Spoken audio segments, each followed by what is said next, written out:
با سلام خدمت عزیزان سروران و قسمت سوم توسعه کانال رو با هم هستیم.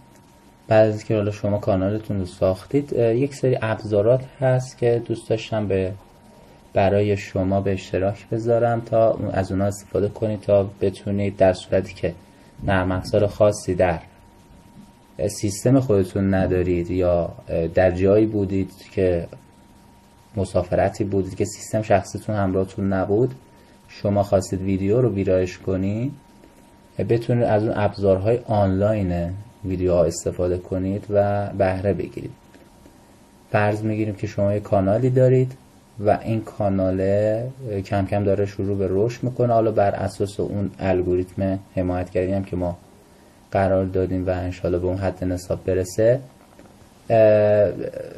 این ابزارات رو من معرفی میکنم که داشته باشید. ابزار اولی که مد نظر هست photopea.com که شبیه فتوشاپ هست که شما میتونید پروژه رو داخلش بیارید، مثل فتوشاپ به صورت آنلاین ازش بهره بگیرید و استفاده بکنید. ابزار دومی که میتونید ازش استفاده بکنید پیکسلار که حالا 3 آپشن مختلف داره که هر کدومش یک سری ویژگی های مختلف برای تصویرگرایی ویرایش یا حالا تمپولار عکس یا حالا هرچی که مد نظرتون هست تو اولویت های ذهنی و طراحی شما میتونید ازش استفاده بکنید. و فوتومش هم که دیگه خیلی محبوب هستش، بیشتر برای محصول گرایی کار میشه یا مثلا تصاویری که برای بیشتر استوری یا شورت تایم ها و شورت یوتیوب و اینو میتونید ازش استفاده بکنید و ازش بهره بگیرید که آدرسش هم دور که مشاهده میکنید pixlr.com/photomesh هست. و نرم افزار بعدی هم که دیگه آنلاین ایمیج ادیتور هستش که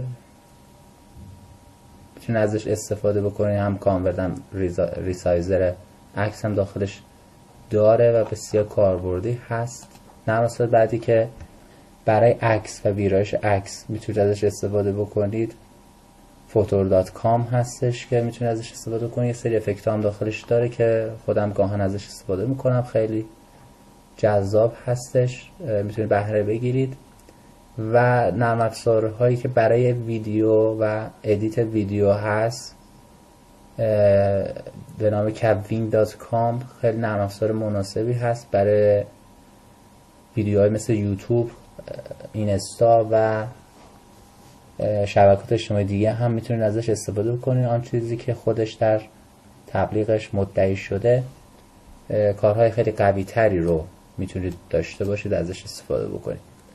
نرم افزار دیگه به نام web.io هستش که اونو هم میتونید استفاده بکنید و آنلاین کانورت که برای تبدیل ویدیوها و ایمیج ها میتونید استفاده بکنید که حالا به صورت آنلاین در اختیار شما قرار میده و که اگر شما حالا سیستمتون ضعیف بود یا حالا در جایی بودید که نیاز به ویرایشگر داشتید، این لازم نیست که حتما نرم افزار با خودتون همراه داشته باشید، مثل فتوشاپ، مثل حالا ادیتورهای مختلف، ویژوال استودیو یا ویدیو استودیو، حالا هر نرم افزاری که مد نظرتون هستش. از این نرم افزارها میتونید استفاده بکنید و ویدیو خوبی رو خروجی بگیرید و داخل چنل خودتون قرار بدید تا بازدید کنندگان رو رویت بکنن. خیلی ممنون و خدا نگهدار.